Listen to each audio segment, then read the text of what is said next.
Welcome back, everybody. It's been a couple of days since I had the chance to really talk to you guys. I mean, I gave you a Greenleaf video the other day, but that was pre-recorded from a few days ago. I've been dealing with more stuff outside of YouTube, along with a bit of controversy revolving around two individuals that I've been really excited to meet recently and haven't been able to do so, which will come with the explanation, along with an explanation for why I am all of a sudden wearing orange today. So stick around. It's going to be a very long but worthy of your time 10 minutes.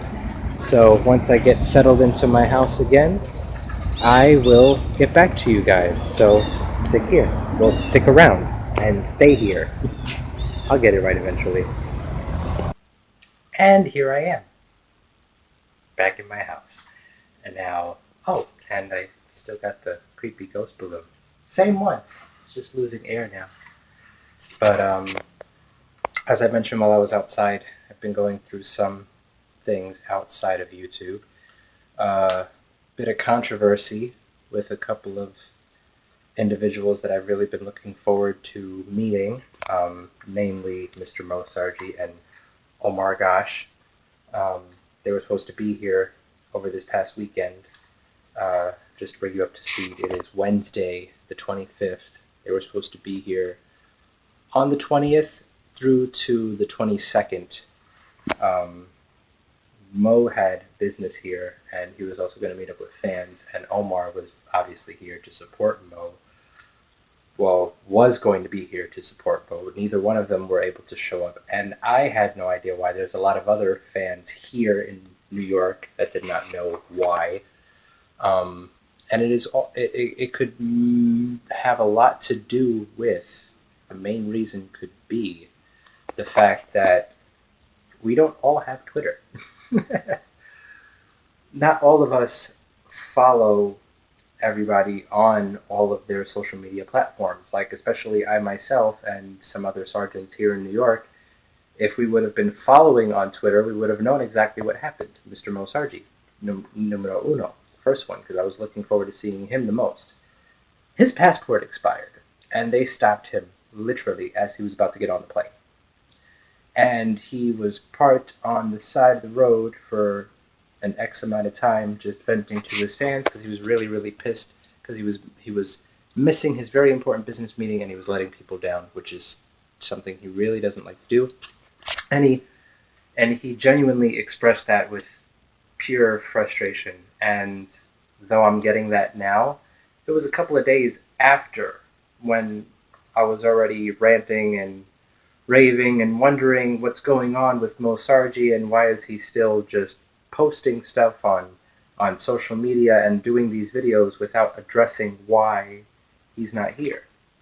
Because he didn't say anything else on Instagram or YouTube. The first and only time he said anything was when he did that little short 48-second video on the side of the road by the airport. And I'm wondering, okay, he had a legit reason, because I did say in my previous videos that I hope he has a legit reason for not showing up. But you would think, if you are a consistent traveler and you're consistently traveling more so to the United States than anywhere else in your own country of Canada, wouldn't you make sure that you're a few steps ahead of the game and make sure that you're prepared for these kinds of things? Wouldn't you make sure that your passport is prepared? I mean, I'm not one to talk, because I know when you get busy, as humans do, we're not perfect, so we tend to be all over the place. So I'm not trying to defend him. I'm not trying to defend you, Mr. Moe either. I'm just saying that even with you being as busy as you are, I would think, you knowing how busy you're going to be all over the place traveling, you would make sure that something like that is taken care of. Just saying. You know, even though you had a couple of weeks left, you said you spoke about it already, you spoke to them, made sure, double checked, triple checked. But why go off of hearsay and the fact that you still have a couple of weeks left on your passport when you know it's still about to expire and they have that chance of not letting you on your flight? Just be prepared next time. And then with Omar, you know, he recently Mr. Omar Gosh recently had a loss in the family, and it touched my heart because the individual that he lost, the loved one that he lost, was battling breast cancer, and I am an advocate of breast cancer. I walk and support breast cancer awareness every year for the past several years since 2009 because I have a loved one. I have a couple of loved ones since then that have passed on from breast cancer, and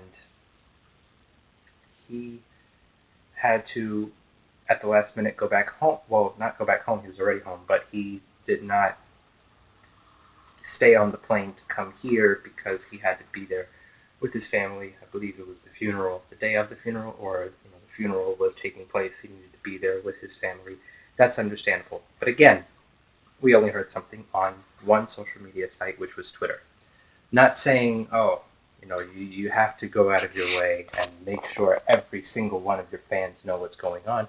No, because true fans, or as I've already been condemned by another fellow sergeant, real sergeants, real fans would keep one another informed. Well, I guess there's a lot of non-real fans out there because I was not informed.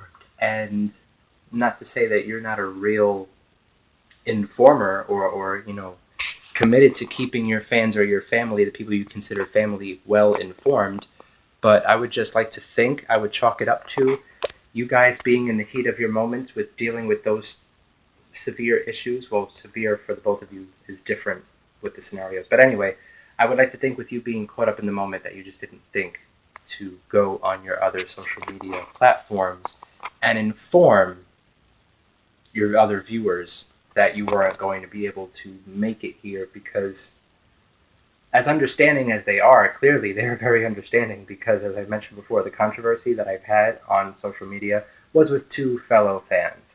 And since then, the posts and comments of which we had our little friendly debate over have been removed.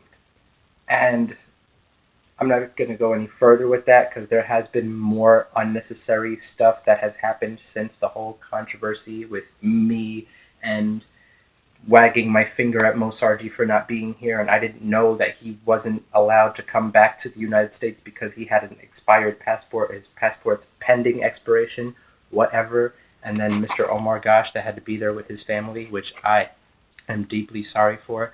And sir, if you ever do get to see this video, or any of my videos, I really am sorry for your loss, and my heart does go out to you and your family, as I've expressed to you plenty of times before already, but I'm saying it to you now, to your face. And Moe, I kind of do owe you an apology as well, because if I would have had Twitter, I would have known. But now you know that not all of your fans, not just me, but there are a whole lot of other fans that don't have Twitter and may not even have Instagram or Snapchat or whatever else you guys use to communicate with your fan base. And just try to be more mindful of that, I guess. I don't know. But I'm going to move on from that because I spent more than enough time talking about that I didn't get to talk about this. The orange is for Unity Day, and it's not to be confused with Spirit Day when you saw me wearing purple. But, of course, the 2 days are connected in a way because Spirit Day was for bullying and domestic violence, whereas Unity Day is for bullying, but more so in schools with kids. Hence the orange. Oh, well, yeah, sorry. Hence the orange. It's my first time doing a trick like that, so sorry if it didn't work out as well as it should have. But yes, we need to spread awareness. All jokes aside, we need to spread awareness on bullying. We need to be there for our kids. We need to talk to our kids. As I mentioned in one of my previous videos, a couple of my videos, with bullying and with touchy topics for children, there are certain things that kids are not going to come to us with. There are certain things that kids are not going to feel comfortable talking to us about because they don't know what our reactions are going to be. They don't know how we're going to respond or how we're going to feel when they tell us certain things, especially if it's something that they need help with, or if it's something that they feel they might get in trouble for, or something that they feel we just might get mad or yell. it's tricky, very, very tricky. And of course, we want our kids to be honest with us at all times. I'm speaking like I'm a parent too, but I'm not. But the next generation, I speak because I like to help the younger generation out as much as I can as well, aside from peers. Uh, it's the reason why kids are afraid of what we're going to say and how we're going to react, that they don't know how to be honest with us. It's not that they want to lie to us, they just keep certain things from us. They keep certain things inside because they feel like if they ignore it long enough, that it'll just go away.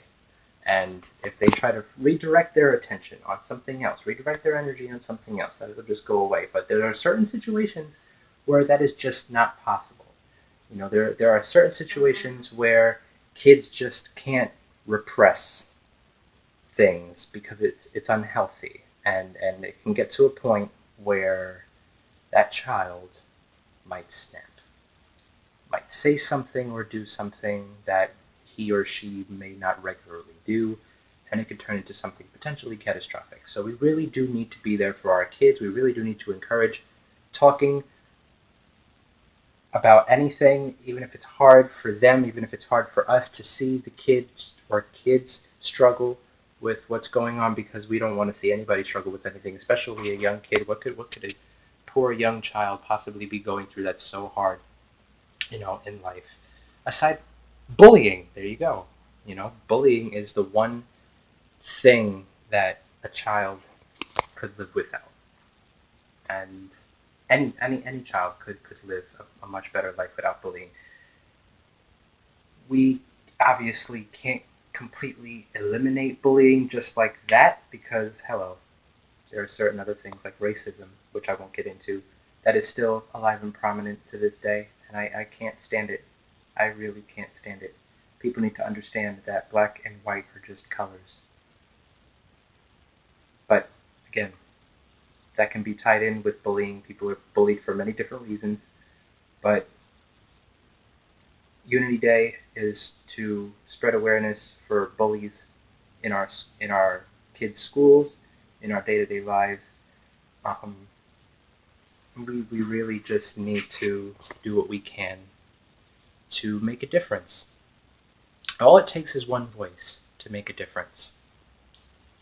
And speaking of voices and social media platforms, let me remind you, as I've said before, I am back on Twitter. It is the same as my Instagram, no different. So there you go. I am back on Twitter, and you can join the conversation either here or there or Instagram. I don't know what the hashtag would be. Oh, Christie Chronicles. There you go. Hashtag Christie Chronicles. That could be for Twitter, because we don't really talk much on Instagram. We don't really talk much at all, because if you look at the comment section of all my videos, it's pretty quiet down there. I think I probably got one response, and that was from Mr. Christopher Dominguez, who is still yet to get back to me. Christopher, if you're watching this video, I'm moving forward, buddy. I have seen so many videos from you ever since we were supposed to make that coast-to-coast video for our respective viewers. I'm moving forward. When you're ready to do that video, I will be here. I'm not following up anymore. I'm not following up with the Moe and Omar gosh thing. I'm not following up with the Christopher Dominguez coast-to-coast video thing.